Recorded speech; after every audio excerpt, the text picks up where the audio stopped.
O podcast que você ouve agora é uma produção da Central 3.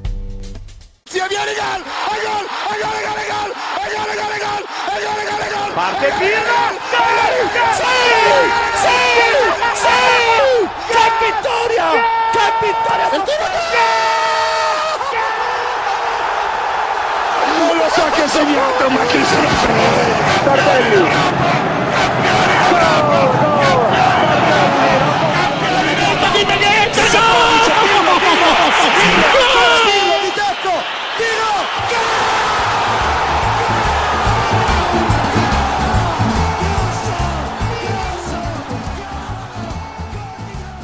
Olá a todos, bom dia, boa tarde, boa noite. Para você que já conhece a gente, o podcast da Cautiopédia chegando com mais uma edição. Para você que não conhece a gente, também é o podcast da Cautiopédia chegando com mais uma edição. Muito obrigado por estarmos juntos em mais essa. Hoje vai ter tudo aqui, hein? Geralmente a gente divide os programas para falar um programa falar só de seleção, em um programa falar só sobre a Série A, em outro programa a gente fala só sobre os times italianos nas competições europeias, mas hoje é tipo quando você vai no self-service, tá indeciso, e aí você taca o peixe, taca a carne, taca o frango, no final fica gostoso, hein? No final fica gostoso e também vai dar certo aqui. Tenho certeza, tô garantindo, porque a gente vai falar da seleção italiana, porque teve sorteio da Euro, né? A Itália, já que estamos aqui num papo um tanto quanto culinário, a Itália caiu num grupo indigesto, né? Dá pra falar que a Itália não tá num grupo tão fácil assim. Vamos falar do sorteio da Euro. Vamos falar sobre a briga na parte de cima da tabela da Série A. Parece que nos encaminhamos aí para um dueto, né? Para um duelo. Tem gente aí querendo formar um trisal, por que não até com mais, né? Mas, por enquanto a gente grava esse podcast no dia 7 de dezembro, tudo indica que teremos um duelo na parte de cima pelo Scudetto. Também vamos falar sobre as participações dos times italianos na Liga dos Campeões e nas competições europeias em geral, já que tem gente já garantida, tem gente perigando ficar fora, e vamos falar também sobre o que está acontecendo com o Torino, né? A questão mais sobre a entidade, sobre a instituição, sobre o clube, nem tanto sobre o campo e bola. Vamos entender o que está acontecendo com o Torino, um time tradicionalíssimo, mas o clima não tá legal lá em Turim não, no lado granata da cidade. É claro que eu não tô sozinho nessa, meus fiéis escudeiros de sempre. Vou começar com Caio Bittencourt. Bom dia, boa tarde, boa noite, Caio. Temos um prato cheio, como diria o pessoal do Hermes Renato, tudo que enche um belo prato. Então eu queria saber seu destaque inicial diante de tudo isso aí que a gente tem para conversar. Olá a todos, realmente temos muito a discutir nessa edição 21, o 21 de Zidane, o 21 de Pirlo, o 21 de Dybala, que tem sido um dos destaques, e vamos falar dele também, que é um dos grandes nomes dessa Roma. Um grupo assim que pode ser indigesto, mas tem muita comida indigesta que no fim das contas pode ser boa. Por incrível que pareça, eu não vejo tão demoníaco assim quanto vocês. Mas isso é assunto para daqui a pouco. Gostei, já era aí uma propaganda de um sal de frutas aí, hein? Quem quiser chegar junto com a gente, ó, a deixa era perfeita para a gente poder fazer uma propaganda. Brincadeiras à parte, também estamos juntos nessa. Nelson Oliveira, bom dia, boa tarde, boa noite. E aí, como é que você começa essa edição de número 21? Gostei, viu, Caio? Eu deixei passar, mas você não deixou passar esse número mágico, místico, maravilhoso no futebol italiano, mas no futebol em geral, né? Bom dia, boa tarde, boa noite. Então, você falou que tem muita comida aí, só não pode misturar muitos sabores de pizza, porque se você começar a misturar demais, eu acho que o negócio já fica um pouco complicado aí. Misturar doce com salgado não é minha praia. Mas enfim, Caio falou do 21 e no próximo também a gente já vai ter números assim de jogadores muito importantes também, né? 22, já tô até me antecipando aqui, já vai 22 Kaká, Diego Milito, então a gente também vai preparar uma coisa importante aí pro próximo. Vamos preparar. Vamos começar então pela seleção, né? Já que essa foi meu prato principal não, né? Porque tem que ser a entrada, né? Porque é o primeiro assunto, a nossa entrada então vai ser esse sorteio. Para os mais desavisados, a Itália caiu no grupo B, né? Foi sorteada no grupo B. O grupo B de bomba, né? Porque temos Espanha, temos Croácia E temos a Albânia de ninguém mais, ninguém menos do que Silvinho, né? Professor Silvinho tentará impedir com que a nossa querida seleção italiana avance de fase, mas não dá para negar que dentre os times desse grupo, né, Caio, a Albânia é o mais modesto. Por outro lado, tem aquela velha história, né, Caio? Quem perder pronto para a Albânia muito provavelmente se complica. Muito importante lembrar que nesse formato da Euro, a Euro que inclusive vai ser disputada na Alemanha, os 2 primeiros passam direto, mas ainda temos, não sei se eu posso chamar de playoffs, né, mas ainda temos ali a possibilidade do terceiro também avançar de fase. É por aí, Caio, a Albânia vai ser o fiel da balança e quem perder ponto para a Albânia já reza para conseguir passar como terceiro? Tem esse detalhe também, que eu acredito que seja importante por conta disso. De repente, 3 pontos contra a Albânia acabam por ser fundamentais, imaginando que nos outros grupos, de repente, se tenha uma mudança de cenário, se tenha alguém que faça 0 pontos, porque no fim das contas, passam os 4 melhores terceiros. Com uma vitória com a Albânia, assim, dando, entre aspas, a lógica, você imagina que 3 pontos possa classificar, como aconteceu na Euro passada com algumas equipes. E aí, mata-mata, a gente sabe, é outra história. Mas, por outro lado, eu não acredito que ter pego o grupo da morte pode ser exatamente um problema para essa Itália, para esse tipo de jogo do Spalletti, para esses jogadores. De repente, para uma nova geração que vem se construindo, um grupo assim pode criar casca ao longo da competição, pode enfrentar estilos de jogo que são comuns. De repente, um estilo de jogo de trocação, você imagina num duelo com a Espanha, um estilo de jogo que possa atacar mais diante da Croácia, e um favoritismo total só no duelo com a Albânia, que aí seria muito difícil a Itália não entrar como favorita, mesmo com todo o trabalho do professor Silvinho, que ele encontrou detalhe, e com toda a geração e tudo que envolve nesse caso. Embora, assim, você passando como terceiro, você de repente não consegue pensar tanto em jogar pelo cruzamento, porque às vezes um cruzamento, você ter um cruzamento ideal, você te evita de algumas situações. Você de repente, para citar a Euro passada que acabou com o título da Itália, você teve num caminho a Áustria, Bélgica, e de repente você já estava na semifinal. Eram adversários mais acessíveis que você pensa, por exemplo, que na Itália da Euro 2016, que pegou numa tacada só Espanha e Alemanha, até acabar rodando nos pênaltis. Ô, Nelson, eu queria falar com você sobre a ordem dos jogos, né? Porque isso entra muito, claro que na parte tática, mas acho difícil a gente analisar porque é só em junho, né? A competição, mas a galera que gosta assim, da psicologia do esporte, né, acha muito importante, porque tem aquela questão do primeiro jogo ser o jogo mais nervoso, de você ainda não saber se você tem que atacar um pouco mais ou não, né, porque você ainda não tem a pontuação, você não sabe o resultado dos outros jogos.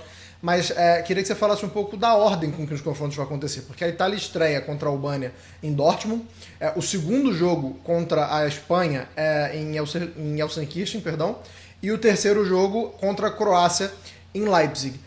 E por que eu estou te perguntando sobre essa ordem? Além desse fato de eu ter falado que muitos especialistas e quem gosta mais de discutir a questão psicológica fala do que o primeiro jogo é mais difícil. A Croácia vem se notabilizando por um time por ser um time que não se incomoda com situações adversas. Então, a Croácia, por último, eu acho que ela é mais complicado. Assim, pelo que a gente vem acompanhando da Croácia nas últimas Copas do Mundo, os últimos torneios, eu acho que ter a Croácia no jogo que vai decidir, digamos assim, é lógico que a Itália pode ganhar os 2 primeiros jogos e aí tá muito bem encaminhado, beleza. Mas assim, em um cenário em que a Itália precise de um resultado no último jogo contra a Croácia, foi cruel, né, Nelson, essa ordem dos jogos, né? Não, é cruel, mas ao mesmo tempo é muito importante estrear contra a Albânia. Né? Assim, o grupo sorteado é um grupo que tem duas seleções contra as quais a Itália tem retrospecto negativo. E a Itália, dentre todas as seleções que ela já enfrentou em sua história, ela só tem retrospecto negativo contra 8 seleções. Então você tem 1/4 das seleções contra as quais a Itália tem retrospecto negativo estão no grupo dela. Então, a Albânia, pelo contrário, a Itália jogou quatro vezes contra a Albânia, né, em sua história, ganhou as 4. Então, fazer essa 5ª vitória seria muito importante, porque depois você tem a Espanha, que é uma seleção que a Itália vai enfrentar pela 5ª vez seguida em uma Euro. Já está virando um clássico, né, das últimas Euros aí. Foi até final, né, em uma das edições. E a de 2012, né, para ficar mais completinha a informação. Só que o jogo da Espanha é um jogo que costuma encaixar com o da Itália. A Itália costuma ter muitas dificuldades contra a Espanha.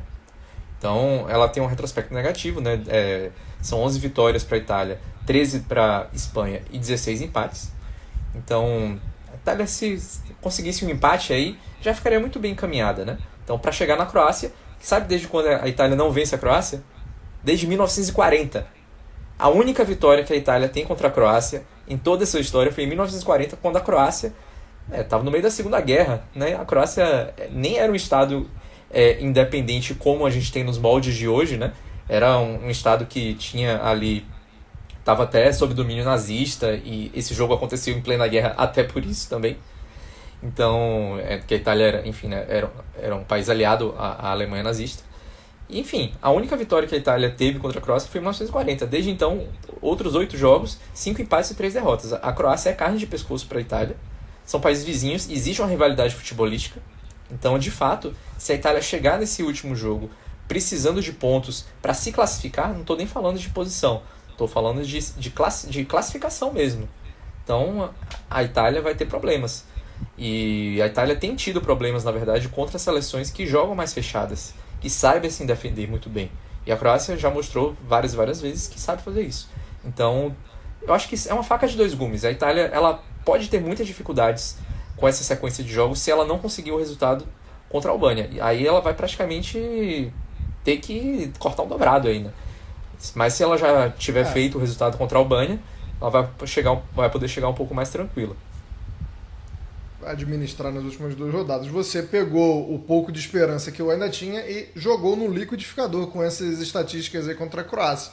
É isso, galera. Sobre a Euro, a gente não tem muito o que falar, porque, como eu disse, acontece em junho de 2024. A gente pode ver muitas mudanças, né? É bom sempre lembrar que ainda é um início de trabalho do Spalletti, então, assim, já tem coisas que a gente consegue entender e vislumbrar dessa Itália, mas com certeza muitas outras ainda vão mudar até lá, e acredito que o mesmo vai acontecer com as outras seleções até junho. O Caio até lembrou que 4 terceiros colocados passam e são 6 grupos, né? Então, assim, eu tô ali, ora eu tô muito otimista, porque certos números e certos fatos dão um otimismo, ora, como agora o Nelson acabou de fazer, trazendo esses números da Croácia, acabam me derrubando, mas estamos nesse carrossel de emoções aí, nessa montanha russa. Mas outro dia falaremos mais sobre a Euro, porque agora é hora de falar da Série A.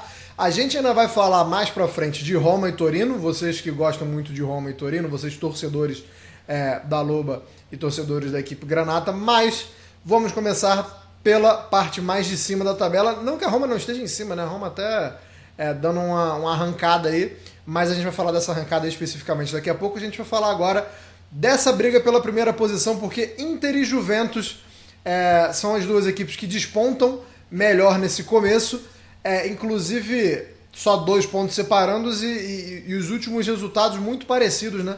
Na rodada em que a Inter acaba até vencendo muito bem o Napoli, a Juventus vence, nem tão bem assim, mas vence, muito importante, vence o Monza, e os 2 vinham de um empate entre eles, né? Os 2 haviam empatado. Então, Caio Bittencourt, queria que você focasse um pouco mais no Juventus, porque foi um jogo, estou procurando uma palavra aqui, eu diria peculiar. A Juventus acaba vencendo no apagar das luzes ali. Eu queria saber se essa vitória, do ponto de vista da moral, né, do ânimo, eu acho que puxa muito a Juventus pra cima, né? Porque foi uma vitória arrancada da Juventus. A vitória que a Juventus teve que ir lá pegar e tirar a força do Monza. Mas no ponto de vista da bola, assim, dá pra dizer que a Juventus... merecimento não é uma palavra que a gente usa muito no futebol, mas tem feito por onde conseguir essa sequência positiva de resultados, cara?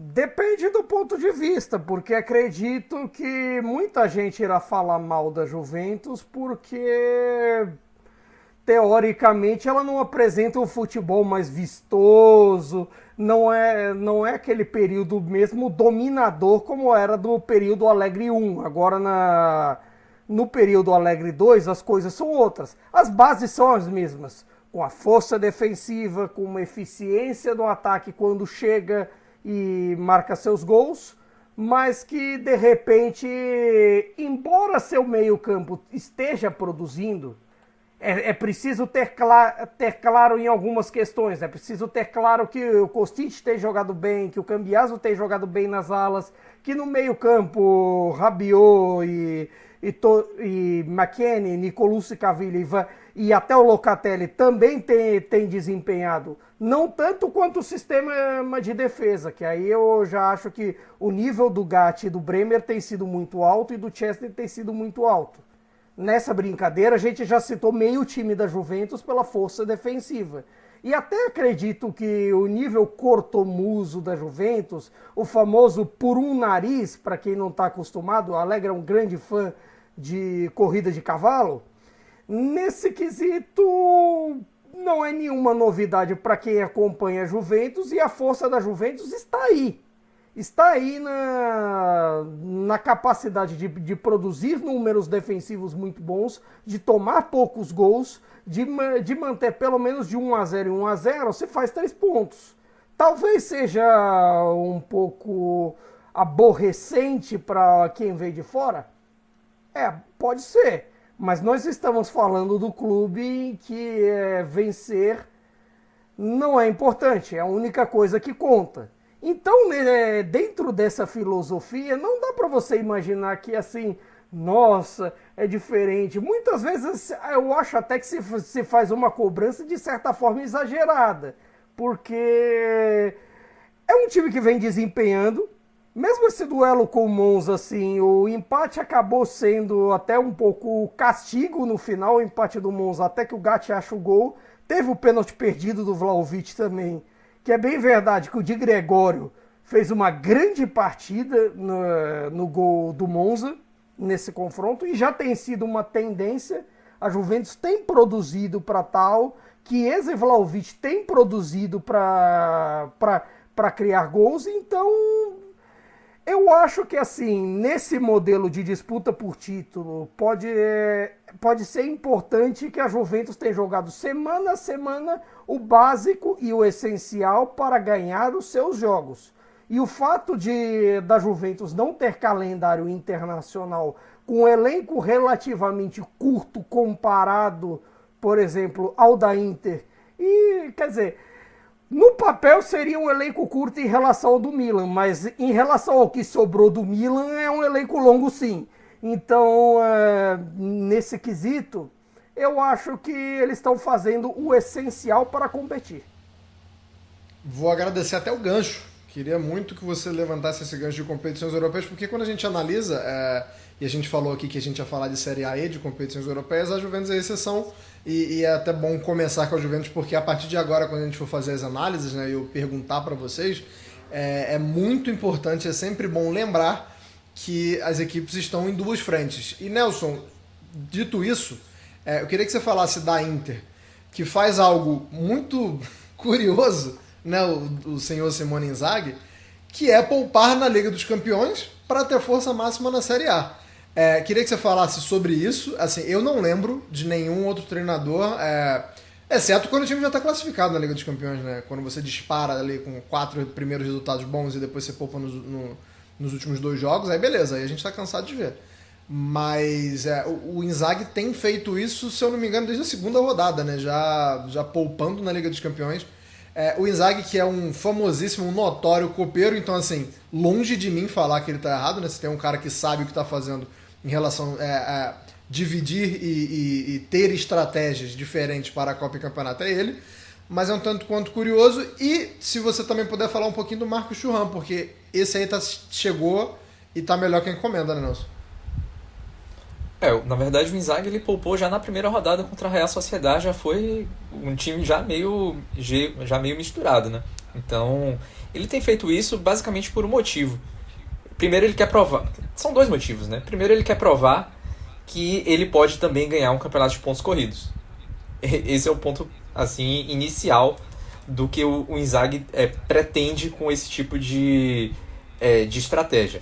Por outro lado, a questão é que essa Série A é uma Série A importante para a história da Inter e do Milan, porque os dois times têm 19 pontos e, por acaso, se algum deles ganhar, vai acrescentar uma estrela no seu uniforme, né? No seu escudo.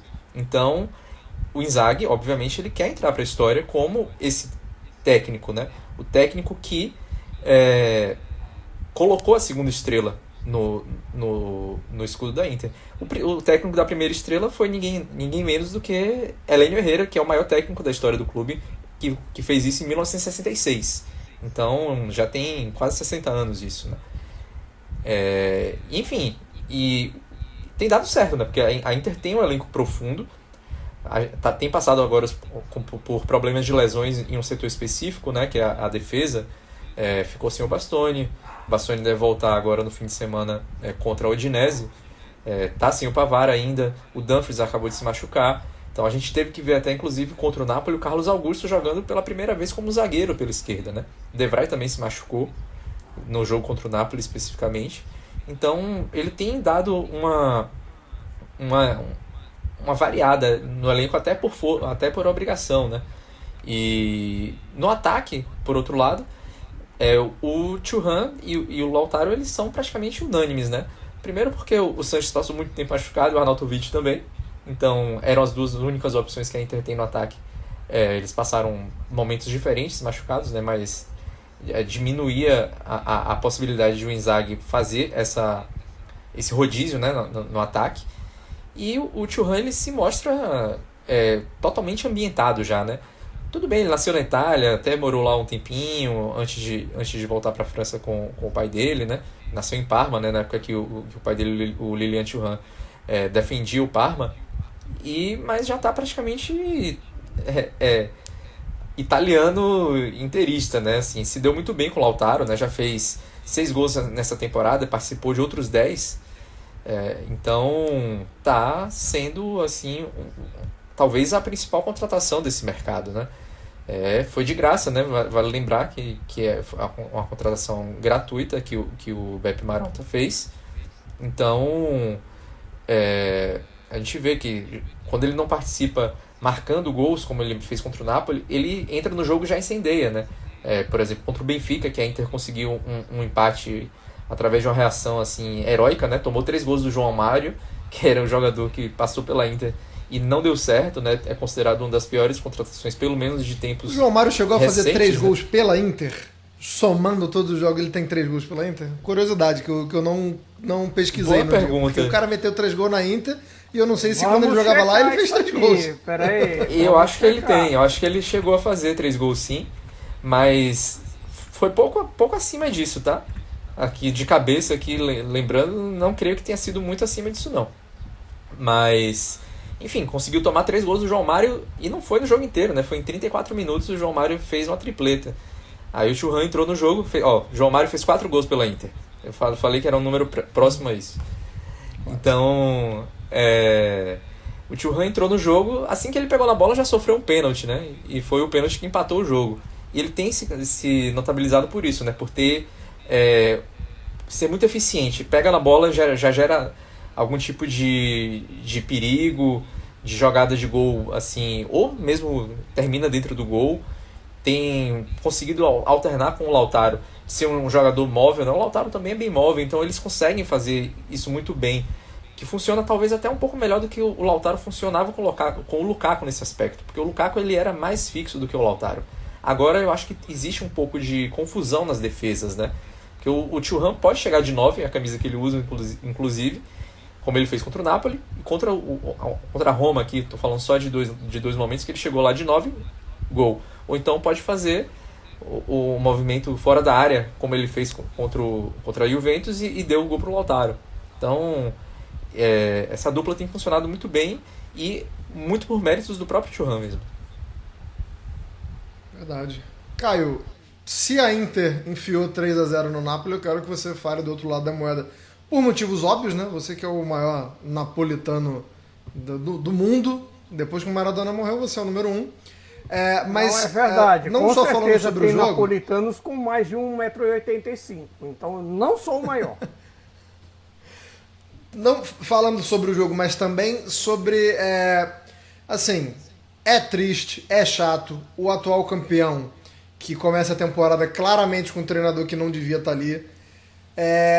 Agora, aí vai e contrata o Mazzarri, que a gente já falou na edição passada. Inclusive, se você quer saber mais sobre a chegada do Mazzarri, quer conhecer um pouco mais dele, volta uma edição que a gente já falou sobre isso. Mas assim, pensando muito friamente agora que já se passou alguns dias depois da derrota por 3-0.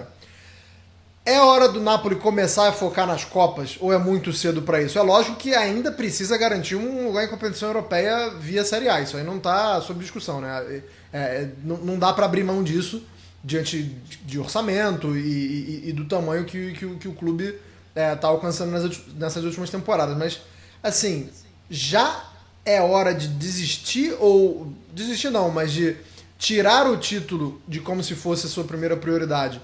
E enquanto você procura por lugares em competições europeias, focar igualmente nas Copas? Já chegou esse momento ou eu estou sendo alarmista demais?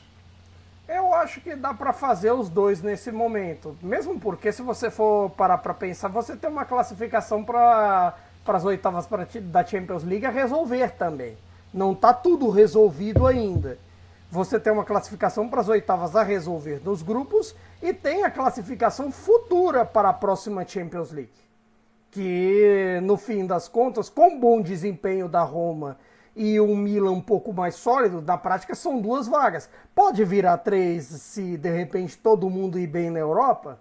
Pode ser. A Itália, nesse momento, tem o terceiro coeficiente, está atrás só de Alemanha e Inglaterra. De repente, se pega um dos 2 primeiros, viram 5 vagas na Champions League. Mas não dá para contar com os ovos do negócio da galinha. Então, nesse quesito, você tem que jogar futebol. Você tem que ter margem de crescimento. É claro que no fator contra a Inter, especificamente, você teve as reclamações, a meu ver, justas com a arbitragem para lá de estranha do David Massa, com relação a pênalti no marcado e outras situações, mas também teve um time que de repente esmoreceu após o gol sofrido. Você tem os problemas de sempre do Merê, que ultimamente basta você chutar de longa distância que ele não defende. Ele tem tido uma dificuldade enorme, até mesmo em se comunicar com a defesa. Lembrando um coach meu de semanas atrás, de cautiopédias atrás. O Merê, ele deve se alimentar por sonda, porque ele não abre a boca para absolutamente nada. Nada. E assim, tem diversos problemas por isso. E claro, o fator da lateral esquerda, que eu acho que assim, a ausência de Mário Rui e Oliveira tem sido sentida. Seja pelo fato de que são importantes meios para fazer a bola chegar no Kvaratskhelia, seja pelo fato de que ou o Nathan ou o Juan Jesus têm jogado por ali. O Nathan já não joga um tempinho. O Juan Jesus, quando entra em campo, é uma situação um pouco complicada quando o Juan Jesus está em campo, e seja pelo terceiro fator de que o meio-campo, no geral, não tem dado conta do recado.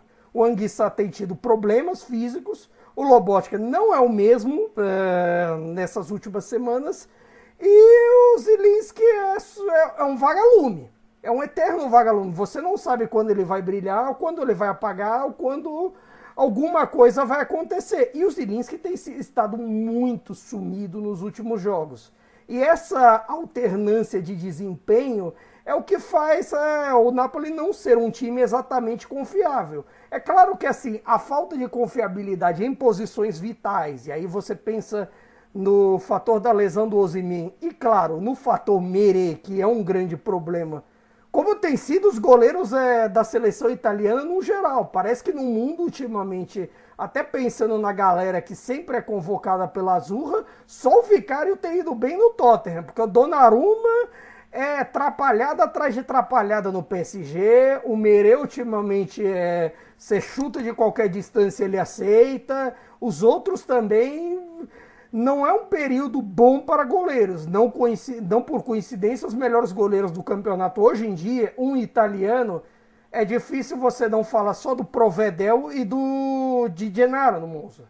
Fora isso, você tem que falar do Sommer, do Chesney e do Manhã, que são preparações com estrangeiros, contextos estrangeiros e não com goleiros italianos. Mas voltando ao Napoli, se essas posições vitais estão em baixa, é difícil não imaginar que o time não esteja em baixa. E isso vale também lembrar das questões físicas e das limitações até mesmo para as ideias do Mazzarri. E o Milan, Nelson, vive uma situação mais ou menos parecida do ponto de vista de também ter que buscar uma classificação europeia ainda, um pouco mais complicada do que no caso do Napoli, né? Um pouco mais complicado, sendo bem bondoso. E também não se vê uma boa fase no campeonato italiano, né? Embora tenha vencido os últimos 2 jogos, né? E isso é muito importante porque antes ela estava perdendo pontos, né? Que a gente não imaginava que o Milan ia perder. Aquele empate contra o Lecce é um grande exemplo. A derrota para o Udinese também é um exemplo. Beleza, se reencontrou com os caminhos da vitória na Série A, mas de certa forma também um momento muito parecido com o do Napoli de ter que começar a pensar mais no médio e no longo prazo, né? De não poder ter que fazer estratégia só jogo a jogo, de ter que saber dosar e saber o que quer o Milan no resto da temporada, né, Nelson? Só fazendo uma parte do que o Caio falou de goleiros, né? Eu acho que a gente vai ter que falar sobre goleiros daqui a pouco, em algum próximo programa. Acho que isso vai ter que entrar na pauta, porque o Donnarumma está sendo criticado merecidamente por tudo que ele faz. E a gente claramente tem goleiros italianos em melhor fase, né? Além do Vicário, tem goleiros que não foram nem convocados. Tem o Di Gregorio, que o Caio falou, e tem o Falcone do Lecce também, além do Provedel, que faz parte também da seleção. Então a gente tem 2 goleiros contestados nesse momento na lista do Spalletti, né? Que é o Donnarumma e o Meret. Então vai ficar para a próxima, mas a gente vai falar. Sobre o Milan já tem uma prova de fogo agora nessa próxima rodada, né? Já vai jogar contra a Atalanta fora de casa. Então isso aí já, como você falou, vai ter que ser um planejamento jogo a jogo.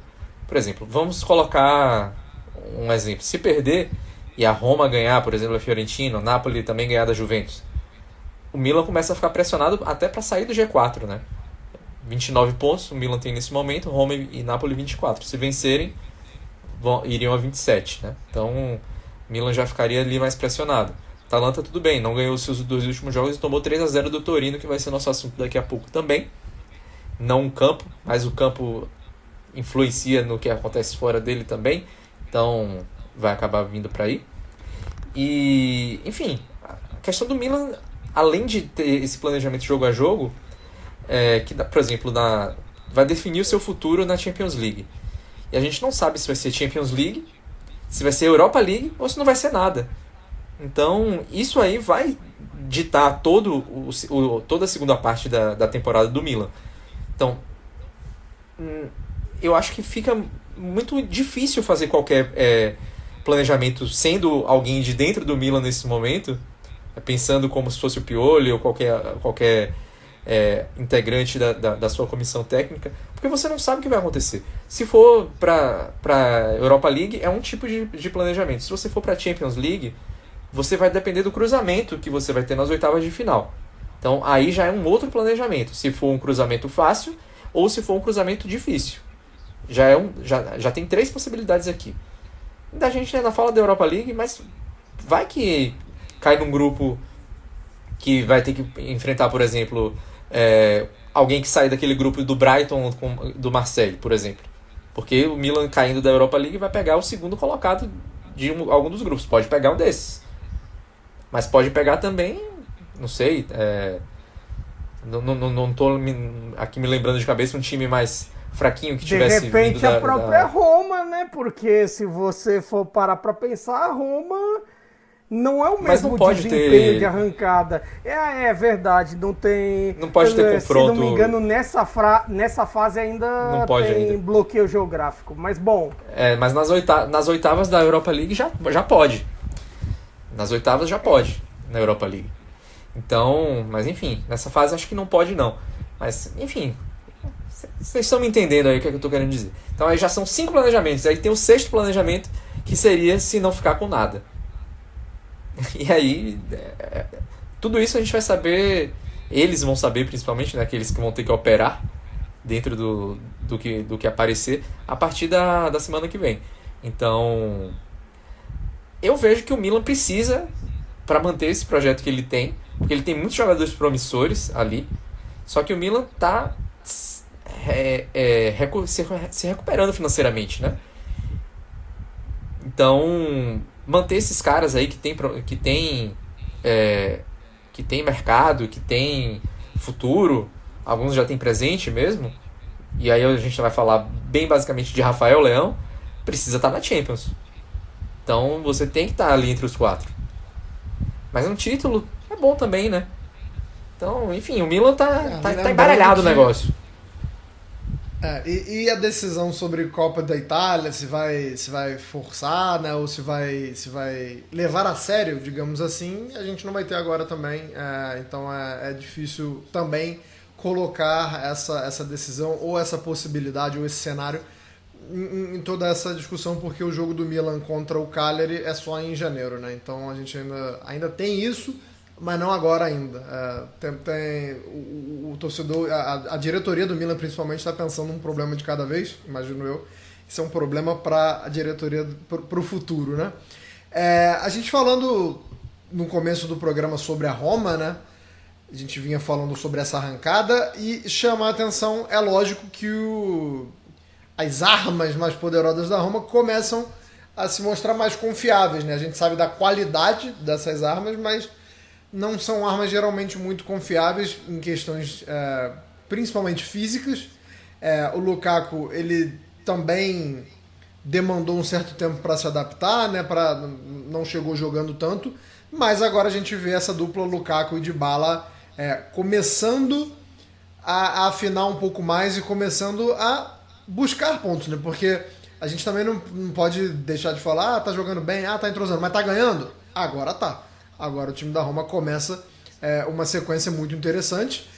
Até teve um empate no derby, né, entre 0-0, mas a gente vê um time da Roma que vence os jogos, e jogos difíceis. O jogo contra o Sassuolo na última rodada até teve a questão de que o Sassuolo ficou com um homem a menos, e a partir de então a Roma aí foi para blitz, né?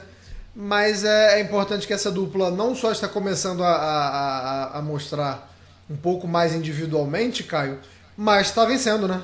Que é o que importa, não só no final do campeonato, mas acho que dentro da filosofia, dentro do jeito como o Mourinho enxerga, né? Acho que jogar bem é legal, mas vencer, como a Roma vem vencendo ultimamente, e já se encontra na 4ª posição, melhor ainda, né, Caio? Exatamente, e o melhor é que no fim das contas anda vencendo justamente por conta desses dois, por conta do sistema que o Mourinho colocou.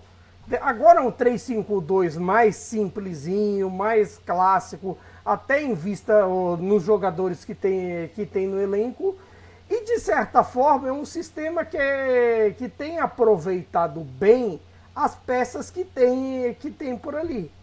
É claro, a gente vai falar principalmente do Lukaku e do Dybala, que nesse sistema viveram os melhores momentos de suas carreiras em outros grandes como a Roma.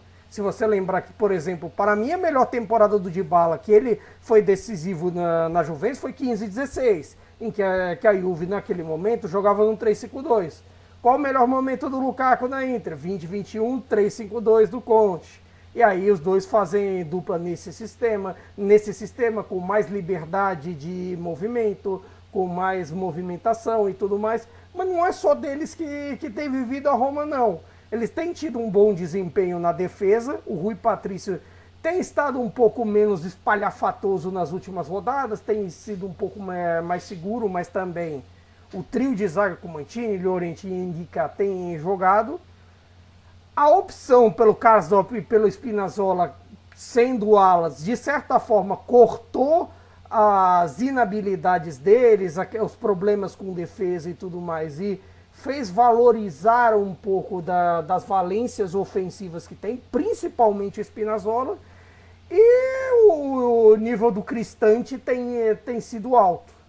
Para você parar para pensar assim, tem potencializado quem está do lado dele, o Paredes, o Aouar e tudo mais. E até tem melhorado um pouco a saída de bola, o Cristante tem sido um defensor confiável também. Então, nesse aspecto, é um trabalho coletivo. É bem verdade que você pode questionar que, de repente, na Europa League está atrás do Slavia por conta do confronto direto. Mas, se você for parar para pensar também, é bem verdade que a Roma na Europa League usa time misto mesmo assim. E aí tem toda a questão das dúvidas que a gente tem com relação ao elenco da Roma. Se eles são capazes, se é um elenco potente para competição. Nelson, a gente até vê a recente arrancada, como eu citei, e uma aproximação ao Milan, né? O Milan que é o terceiro e a Roma é a quarta no momento, o Milan com 29 pontos e a Roma com 24, assim como o Napoli, os dois com 24 pontos. Mas tem uma barreira aí, né? Eu acho que no momento o foco é ficar nesse bolo, né? Ou você acha que internamente, você acha que dentro da cabeça do Special One ele pensa em algo mais do que isso? No momento a gente vê uma distância, como eu falei, de 5 pontos para o Milan, mas a distância para a Juventus, que é a segunda colocada, já vai 9, né? Então, assim, vamos devagar, ou você já vê um time da Roma um pouco mais confiante para conseguir um pouco mais do que simplesmente colar no Milan? Como é que você imagina, como é que você vê o planejamento da Roma nesse momento? É para ir muito mais do que o terceiro lugar, ou vamos com calma? Não, acho que vamos com calma. Primeiro porque se o Dybala se machucar, coisas... como é que... Até perdi o meme, né? Haverá sinais. Se o Dybala se machucar, haverá sinais. Não, ninguém vai falar nada, mas agorando o cara, né? Nossa, você acabou de agorar. O Dybala sentiu uma pontada na casa dele agora. O Mourinho já falou sobre isso. Então, se o Mourinho, que é o chefe dele, falou isso, eu acho que eu posso falar. Falou dele, falou do Renato Sanches, falou de todos os jogadores que eles contrataram e disse que se eles não se lesionassem tanto, eles não estariam na Roma, porque eles têm muita qualidade. E o fato de que a Roma conseguiu contratar porque eles não dão confiança, não são confiáveis do ponto de vista físico. O Dybala, por exemplo, nessa arrancada que você falou, né, são 8 jogos e a Roma fez 20 pontos. É a mesma quantidade que Inter e Juventus fizeram nesse período. O Dybala jogou 6 jogos desses. Olha, a média tá até alta pro Dybala. Jogou 6. E o Lukaku não. O Lukaku tá bem fisicamente. Jogou todos os jogos da Roma na Série A até o momento. Até o primeiro jogo ele já estreou logo de cara, né? Entrou no segundo tempo e todos os outros jogos ele foi titular da Roma. Então, pra gente não falar mal, tem outras coisas. Tipo, Pellegrini, que também se machucou. Ele não jogou em 5 desses jogos. Voltou de lesão agora. É uma coisa que pra Roma pode ser muito boa. O Pellegrini voltar, pode dar uma compensada eventualmente se o Dybala se machucar, ou se o Dybala tiver que ser poupado, ou se o Dybala tiver que sair no segundo tempo por alguma questão. Ou até de repente ser preservado. Uma oscilada de desempenho do Aouar, do Paredes. Exatamente. O Aouar, o Mourinho soltou até umas indiretas, né, para alguns jogadores que atuaram contra o Servette e disseram: vocês tiveram a chance e agora vocês só vão jogar se os outros estiverem mortos. Eu acho que essa foi pro Aouar, porque o Aouar foi um dos que não vinha jogando tanto como titular, teve a chance e não jogou bem, foi um dos substituídos. Então eu acho que essa indireta foi bem específica para o Aouar, embora o Mourinho tenha dito que não vai dizer obviamente o nome de ninguém. Mas enfim, tem outras coisas. Por exemplo, O Asmun tá começando a se ambientar mais na Roma. Pra Roma isso é muito bom, porque você pode dar uma descansada no Lukaku se precisar. Lado ruim, o Asmun não pode jogar na Liga Europa. Ele não está inscrito porque a Roma ela violou, né, o fair play financeiro, então ela teve que, com um acordo que ela fez com a UEFA, ela tem que inscrever uma lista menor do que o normal. E em termos de financeiros, né? Você faz contratações e aí você não pode superar um determinado teto. E aí a Roma teve que não inscrever o Christensen e o Asmun. Os dois não estão na lista da Liga Europa. E o Christensen tá aí também. Um cara que ajudou a decidir o jogo contra o Sassuolo. Acho que tá aí para tomar a posição do Karsdorp e também não vai poder jogar na Liga Europa. Então talvez a Roma faça alterações nessa lista também. Porque eu vejo o Mourinho, se a Roma tiver condições físicas para tal, eu vejo o Mourinho pensando em 3 frentes. Primeira frente, ficar entre os 4 da Série A. Tem como. Segunda frente, e essa é mais pensando em longo prazo, Liga Europa. Ele foi para a final, ele não ganhou, ele está muito pé da vida por não ter vencido aquele jogo nos pênaltis. Então ele quer mais um título de Liga Europa. Então eu acho que a Roma pode fazer alterações na lista que enviou a UEFA para a próxima etapa da competição, né? Ela já está classificada. Provavelmente vai jogar essa fase de 16avos de final, o que é ruim para quem tem um elenco sujeito a raios e tempestades do ponto de vista físico. Então você vai ter mais 2 datas para poder acrescentar ao calendário. E, a terceira frente, né, é a Copa Itália. Porque a Roma vai jogar contra a Cremonese da Série B. Tudo bem, a Cremonese eliminou a Roma na última Copa Itália. Mas passando da Cremonese, tem simplesmente a Lazio pela frente. E aí é uma coisa à parte. A Roma tem a Lazio engasgada sempre. Mas tem mais desde que a Lazio foi campeã da Copa Itália em 2013 sobre a própria Roma. A única final com o Derby della Capitale que nós tivemos na história. E deu Lazio. Então, só que a Copa Itália você tem que pensar mais etapa a etapa, né? E como é logo a Lazio, provavelmente nas quartas, então já é um desgaste físico e mental grande. Aí depois, se passar, começa a pensar em semifinais e tal. Mas o Mourinho, ele quer mais um título, eu tenho certeza. E pela Série A ele não vai conseguir esse título. Então eu acho que ele vai tentar, nesse que provavelmente, dizem na Itália, eu diria possivelmente, porque eu acho que isso vai depender muito de como terminar, seria o seu último ano na Roma, né? Seu terceiro e último ano na Roma. Então eu acho que ele quer fechar com chave de ouro, quer fechar com a taça. Eu imagino que ele esteja pensando assim.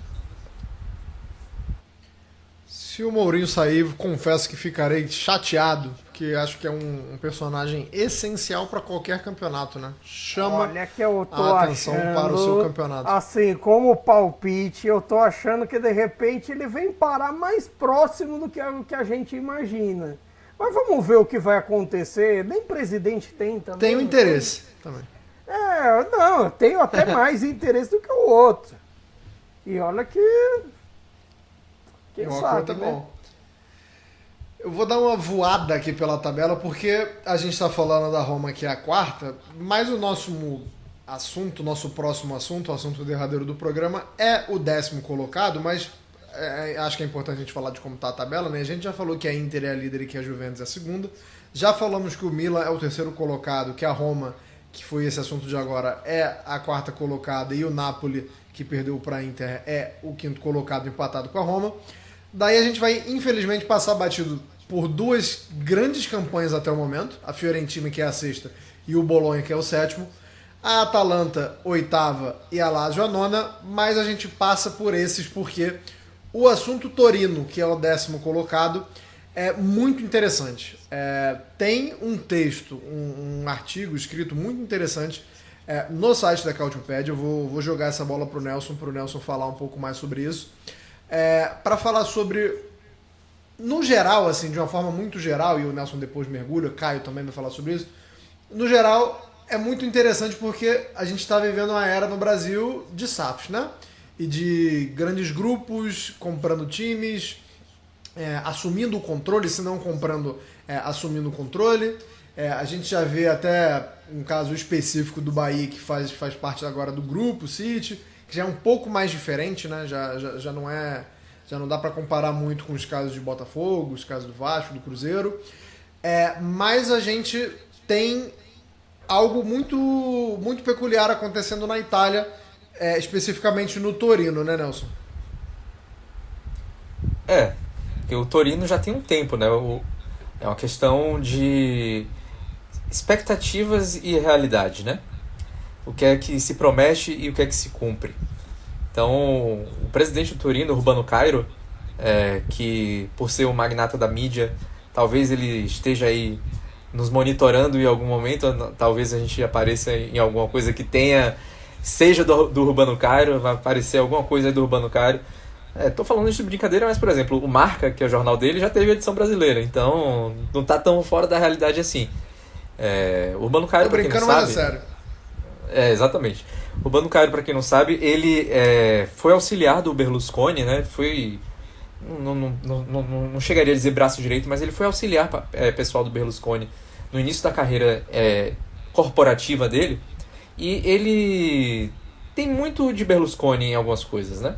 Então ele enveredou pelo mesmo caminho corporativo, né? Resolveu ter muitas empresas de mídia. Então, por exemplo, na Itália ele é dono da Gazzetta dello Sport e é dono da RCS, né? Que é um conglomerado que também é dono do Corriere della Sera, por exemplo. Tem televisões também e por aí vai. Então ele tem uma grande rede de mídia. Até por isso ele é um pouco blindado. Ele comprou o Torino em 2005 e por 10 mil euros, tá? Foi uma bagatela mesmo, porque o Torino tinha falido e ele já tinha manifestado interesse anteriormente em comprar. Chegou lá e tal, o prefeito da cidade de Turim na época convenceu, ele foi lá e comprou o Torino.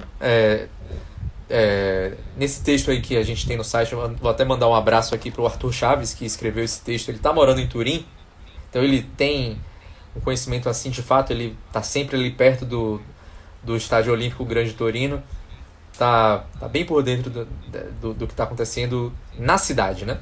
Então, enfim, o Urbano Cairo comprou o Torino e prometeu fazer o Torino voltar a seus melhores momentos. Investir, recuperar estádio, não o Olímpico Grande Torino porque é da prefeitura, mas o estádio Filadélfia, o estádio histórico do Torino, estava praticamente quase caindo aos pedaços mesmo, né?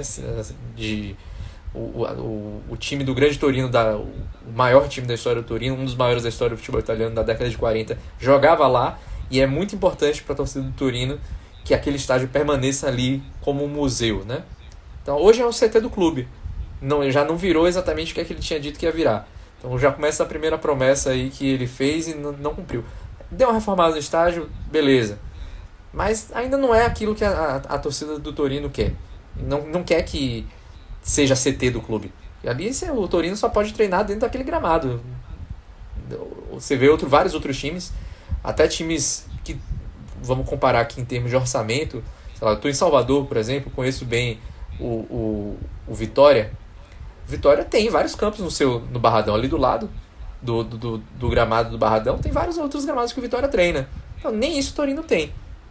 O Vitória, que está aí alvo de uma grande proposta, inclusive, do mercado, de mercados alternativos aí para mudar de nome, exatamente, para talvez mudar ter naming rights e seu estádio também mudar de, já que a gente está falando de SAF, né, tem que falar sobre isso também.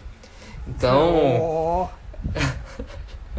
uma briga com a turma rubro-negra.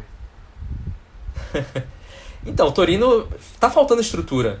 E tá faltando investimento, que o Cairo prometeu. A torcida começa a ficar com o pé atrás. Nesse período, o Torino teve bons momentos. E veja só, os bons momentos foram com aquele que deu à Itália os piores momentos dos últimos tempos. O Gianpiero Ventura. Aquele que não pode ser nomeado, mas acabei nomeando-o.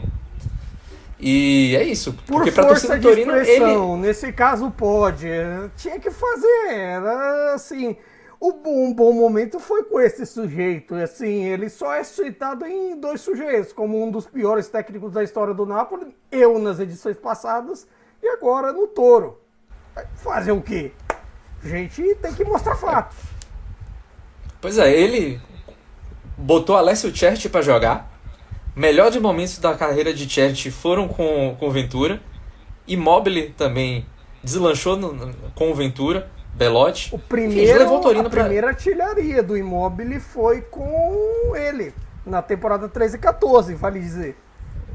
Exatamente, na dupla lá com o Cerci, que funcionava demais.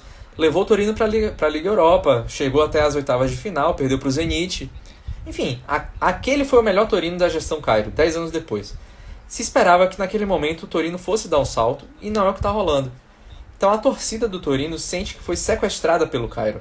Porque o Cairo começou a dar aquele termo, né, que algumas pessoas gostam de usar, o termo em inglês, gaslighting, né? Começou a chamar a galera, a tirar a galera do Torino, da torcida do Torino de doidona. Dizer, não, como é que pode? Eu tô fazendo tudo o que vocês querem, eu tô aqui praticamente botando meu dinheiro, como é que vocês não reconhecem o meu esforço? Enfim, fazendo esse tipo de coisa. Fazendo um favor pra vocês. Exatamente. E aí entrou nessa vibe aí. A torcida do Torino está há alguns anos já muito insatisfeita com o Cairo, e isso tem aumentado, né? A gente descreve isso no texto, né? O Arthur Chaves descreve isso no texto, de que no jogo contra o Sassuolo os torcedores sequer comemoraram, porque isso poderia fortalecer o Cairo de alguma forma, né? Tipo, o time estava no nível de sujeição mental, ali o torcedor do Torino em relação ao clube, que não tem mais, não se sente mais à vontade de nem comemorar. E os jogadores saíram de campo nem agradecendo a torcida. E o Juric, que a gente conhecido como ele é um cara esquentado, ele mostrou o dedo do meio para todo mundo nesse dia aí. Então, digamos que o elenco... Não, mas o Juric, eu vou abrir um parênteses, porque o Juric é um caso à parte, porque ele briga com a torcida, mas ele também briga com o Cairo, né? Então, assim, é importante a gente salientar, o treinador tá puxando o saco do chefe. Não exatamente, gente, não exatamente. E briga ele também. Quer brigar. Saiu na mão com Exatamente. o diretor esportivo. Então, assim, para você que não tem muito conhecimento... Não, tem vídeo por aí. Se você pesquisar, tem vídeo da Lit e Yuri. Não acha que o treinador deu o dedo do meio pra torcida porque ele tá querendo. Tá querendo ficar bem com o chefe. Pô, o cara saiu na mão com o chefe. Então, assim, é só um breve parêntese, porque o Juric, ele, como diria o outro, né? Ele não quer saber quem morreu, né? Quer chorar. Ele quer partir para uma trocação, para uns 5 minutinhos de alegria. Mas pode continuar, Nelson, desculpa. Mas naquele caso específico, eu acho que ele sentiu que a torcida não deveria fazer isso e deveria apoiar o time, né? E que isso não estava acontecendo naquele momento. Teve greve, os ultras não foram para o estádio, ficaram um tempo fora. Enfim, isso acontece muito na Itália. Mas o alerta que o Arthur faz no texto, né, é de que isso pode chegar ao Brasil, porque a gente tem situações agora já de torcedores insatisfeitos com SAFs, né? Eu faço... Tem até um parênteses no final do texto que isso não é uma exclusividade de SAFs, né? A gente vê que os clubes associativos, né, o modelo associativo também permite isso. Tem um exemplo do Bahia. Você citou o Bahia, por exemplo. O Bahia a torcida se sentiu sequestrada pela família Guimarães. Chegou a rolar movimento de democracia no clube, né? Conseguiu fazer isso.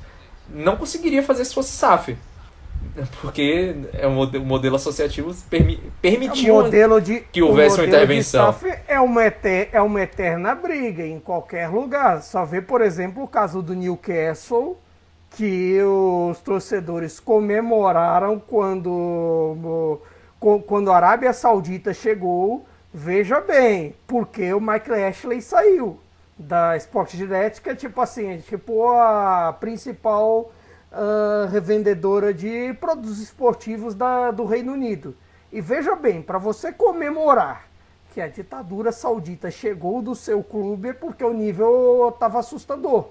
E assim, esse fenômeno do Torino é curioso, porque é um fenômeno que aconteceu bastante e acontece bastante entre ultras e outras grandes equipes. Você teve a Fiorentina tempos atrás, que embora a Fiorentina agora seja um exemplo positivo, a Fiorentina do comício, a Fiorentina que investe em estádio, que investe no Viola Park, que investe em seus jogadores e que também, no fim das contas, esse bom momento do campeonato, do Vincenzo italiano e até da formação do time também passa por isso, por essa ideia do comício.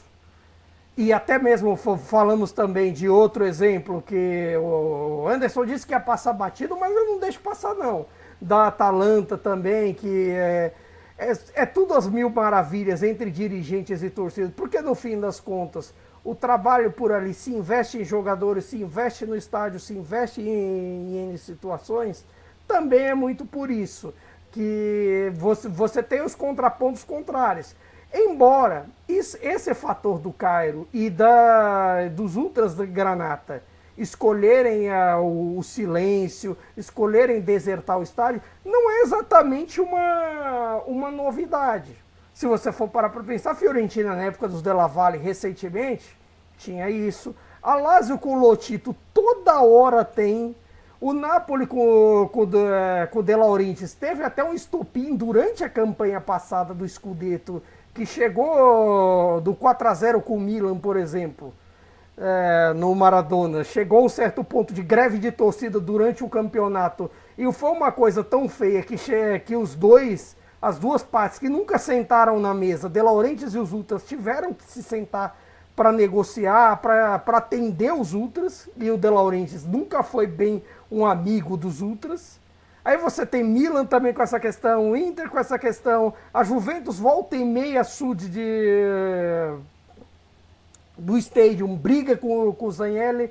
Não é algo incomum. Muitas vezes até os Ultras são vilanizados por isso. Muitas vezes até, tipo, as reivindicações deles passam como, são criminosos, mas não sei o que, mas não sei o que lá. No caso do Napoli tinha muito daquela coisa do DASPO, que era uma espécie de regras para torcer e tudo mais. E, por exemplo, em Nápoles se pegava mais do que em outras cidades e por aí vai. Eles têm muito aquela cultura de liberdade para torcer, de anonimato, de não sei o quê. E isso pega também nesse aspecto. E assim, quando você tem promessas não cumpridas de boa relação, a relação vai se deteriorando. Quando o time perde em campo, aí fica tipo, você me tirou do clube para isso? Você está perdendo para isso? Fica uma situação de que não é de confiança. E, ao mesmo tempo, a gente vê que o projeto do Torino estagnou em algumas situações. Porque a gente imaginava, de repente, um Torino que vivesse algo que a Fiorentina vive hoje. O projeto de jovens que tem o Bolonha e a Atalanta, para falar da turma que está mais acima da tabela. Porque o Torino tem camisa, um clube de importância, um clube de torcida, embora não tanto nacional, mas tem a força local também. E esse aspecto faz uma enorme diferença. Mas assim, há um sentimento coletivo de falta de ambição. E quando há um sentimento coletivo de falta de ambição, essas coisas passam. Tudo bem que assim, o torcedor granata ele não quer voltar a lutar contra rebaixamento. Agora que o Torino voltou a ser um time estável na Série A, que teve o período ioiô dos anos 2000, as heranças malditas do Attilio Romero, que é uma figura à parte. Qualquer dia a gente conta a história de como um sujeito que matou o craque do time, vai preso, assume o time e fale o time, que é o caso do Attilio Romero com o Torino. Um dia a gente faz um Cautiopédia especial sobre esse cara. E com certeza tem texto. Eu vou levantar só uma. Mas não, assim. Tem que ter. Tem que ter. Mas assim, se o povo vê falta de ambição, mesmo assim, campanha de meio de tabela não mobiliza ninguém. A verdade é essa. Campanha de meio de tabela pode mobilizar para aqui e ali um ou outro que de repente vive um campeonato de sonho, que sonhava estar embaixo e de repente faz um campeonato seguro. Isso mobiliza. Mas campanha de meio de tabela para um Torino da vida, para um clube que tem uma determinada tradição, que a torcida tem uma história e sonha, ou não mobiliza? Campanha de meio de tabela é difícil. Eu vou só levantar uma reflexão aqui, porque eu acho que o caso do Torino ele se diferencia um pouquinho, porque geralmente quando a gente vê donos, né, ou SAFs ou alguma coisa assim, reforça muito o time. E o caso do Torino chegou num determinado momento que começou a virar piada, né? A gente já sabe que o mercado e a janela do Torino, eles não vão... não vai acontecer nada de novo. E nas últimas temporadas, pior ainda, porque começaram a sair caras muito identificados com a equipe, né? E caras que foram diminuídos enquanto ainda eram jogadores do clube, que foi o caso do Belotti, porque assim, o torcedor, e aí o Caio falou muito bem, a questão do Newcastle e no fim das contas, ele quer resultado, né? Todo mundo tem um preço e alguns torcedores se vendem imaginando que estão se vendendo porque aquilo ali vai ser benéfico de alguma forma, A venda, pensando lá na frente no muitas resultado. vezes, né? no futebol, é o direito de sonhar. O futebol é muito Exatamente. sobre isso, é sobre o direito de sonhar que você tem, que de repente... E o torcedor do sei Torino lá, hoje, ele a sonha com o quê? magia de que em 90 minutos, de repente, tudo mude. Que de repente o céu fica mais azul, outras situações da vida, e você veja tudo de uma maneira diferente, porque o futebol te dá o direito de sonhar. Só que meio de tabela não é te ruim. dá o direito de sonhar. Não, e o ruim é a falta de transparência do Caio chegar e falar assim, não, nossa ambição é ficar no meio da tabela, porque ele não, eu pelo menos, né, e aí essa é a importância de você ter alguém lá na cidade, né, como o Caio falou, como é o nome dele mesmo? Desculpa a indelicadeza, o rapaz escreveu. Nosso como o querido Arthur tá lá, Chaves. ele tem essa percepção e ele pode acompanhar mais de perto, eu, pelo menos, não vejo repercutir assim e não vejo transparência, né? É a palavra. Não vejo o Cairo falando assim, não, olha, vamos ficar por aqui mesmo e o projeto é esse aí.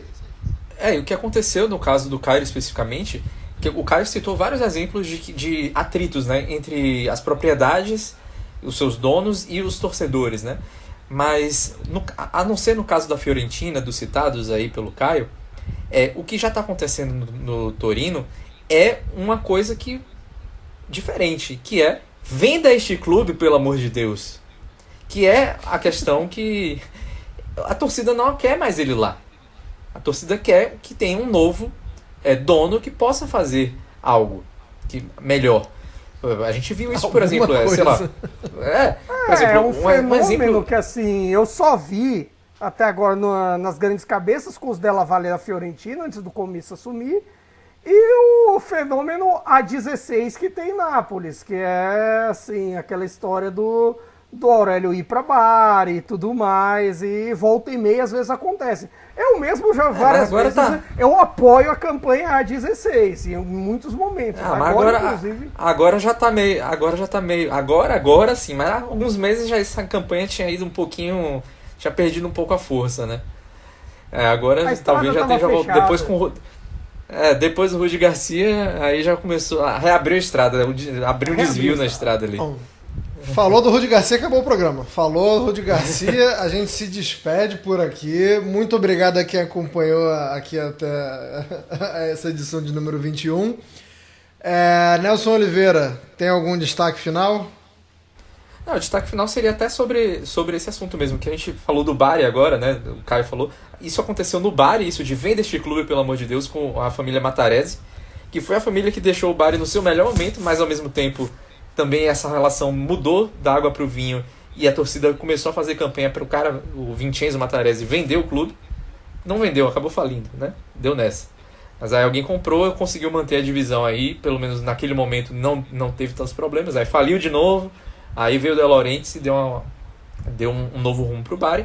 E no Genoa também, né? Que o Genoa a gente pode ligar com o Brasil, porque o Vasco hoje tem o mesmo dono do Genoa, né? E a torcida do Genoa pedia muito, implorava, tinha atritos com o Enrico Preziosi o tempo inteiro. E olha que o Preziosi levou o Genoa pra Liga Europa, a segunda maior campanha do Genoa após as campanhas de título. Teve a primeira em 91, 92... 90-91, desculpa, que levou a Liga, a Copa UEFA, a atual Liga Europa em 91-92. O Genoa perdeu para o Liverpool nas quartas de final, então foi bem longe. Desculpa, perdeu para o Liverpool, não, tirou o Liverpool e perdeu para o Ajax na semifinal, isso.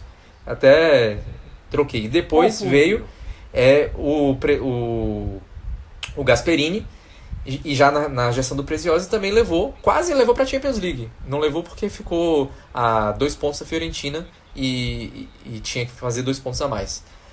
E aí, pouco tempo depois, a torcida estava implorando para que o cara vendesse o clube. E vendeu. Vendeu para 7-7 e foi rebaixado na sequência. O que não tinha acontecido com o Preziosi, tá bom? Embora o rebaixamento... Cuidado com não o que você deseja. Eu não ponho muito na conta da 777 nesse caso, não. Tem a sua parcela, porque cometeram erro sim no processo, mas era uma coisa que vinha sendo ali já... Existia um grande flerte do Genoa com o rebaixamento e finalmente se concretizou, mas já nas mãos da 777, né? Que voltou, pelo menos tiveram esse mérito de voltar imediatamente, mantiveram parte do elenco, porque algumas dessas contratações que eles fizeram de fato eram boas, e eu acho que vai permanecer. Vamos ver. Genoa, que é o 14º colocado neste momento. Caio Bittencourt, considerações finais, por favor. Bem, nesse quesito, até para terminar sobre esse assunto também, a gente tem um exemplo também do Grupo City. A gente tem a expectativa sobre o Palermo ainda por enquanto, entre altos e baixos na B. Não tem o desempenho de Parma e Venezia, mas de repente está se enfiando ali na zona de playoffs, já tem um nível ali bem definido e o Palermo pode brigar. Por enquanto está na zona de playoffs na 8ª posição e de repente a gente pode ver uma equipe do Grupo City na Série A. É bem verdade que o Grupo City tem errado a mão, acho que na maioria dos trabalhos deles ao redor do mundo, exceto no Girona. Exceto no Girona, para falar dos outros da base. Mas, assim, é claro que o Palermo, com esse retorno, com tudo que sofreu após ir ao inferno da Série D pós-falência, a gente tem um pouco de expectativa. É isso, inclusive só para fechar sobre Série B, o Venezia engatou, né, rapaz? O Venezia, que tinha começado ali um tanto quanto oscilante, agora deu uma disparada. Muito obrigado a todos que acompanharam. E tá vendo, quem quiser aí, hein, só chegar. Muito obrigado a todos que nos acompanharam na edição de número 21. A gente se vê e se ouve em 2 semanas, muito provavelmente pra gente fazer um apanhadão assim de fim de ano, né, pra mais ou menos resumir essa primeira metade de temporada, mas lembrando que esse ano vai ser um pouco diferente na Itália, teremos jogos, geralmente a gente tem uma pausa maior na Itália, né? Nessa temporada esse o ano pau vai tem comer campeonato, tem rodada de Natal e rodada de Ano Novo, ou seja, não tem um negócio Copa de pausa. Itália dia 2. Esse negócio exatamente. de pausa aí é pros outros, a não ser Inglaterra e Itália. Pausa aí, pros fracos. Pois é. Valeu, galera. Muito obrigado e a gente se ouve e se vê e se encontra daqui a 2 semanas. Arrivederci, tchau.